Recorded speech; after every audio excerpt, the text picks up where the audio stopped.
Naam, kama ambavyo unatizama ni msafara wa kina mama wa JAI kutokea hapa mkoani Singida, ambapo wanawasili hivi sasa kutokea jijini Arusha katika shura ya uhamasishaji ambayo imechukua takriban siku 2 ikihusisha ugawaji wa damu, utoaji wa damu na vitu vingine.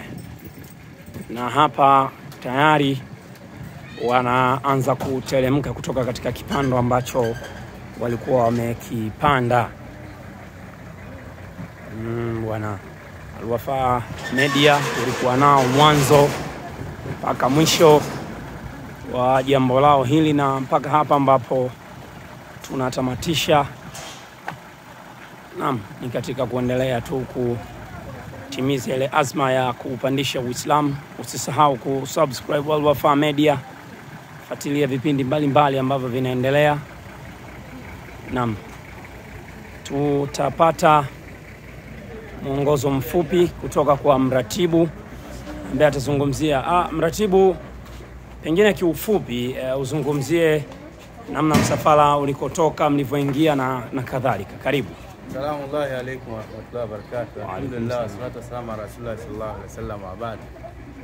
Kwanza tunamshukuru Mwenyezi Mungu ambaye ametujalia kutoka Singida, Arusha na kisha Arusha Singida kwenye shura ya taasisi ya JAI Taifa, shura yenye lengo la uhamasishaji wa JAI katika mkoa wa Arusha, lakini pia zoezi zima la uchangiaji wa damu salama.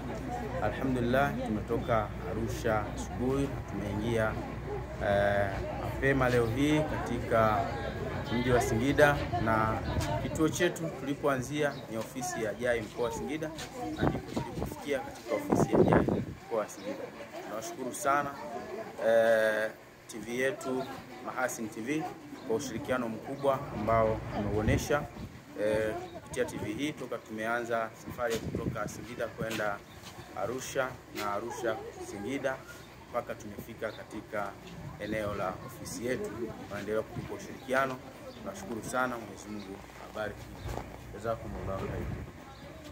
Naam, kalima hiyo kutoka kwa mratibu mkuu wa JAI hapa mkoa wa Singida, Mwalimu Silimu, ambaye tulikuwa naye mwanzo mpaka mwisho. Na hapa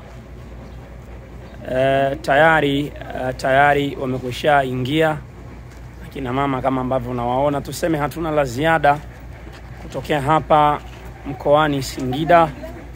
Fuadi Kasim wa Al-Wafa Media.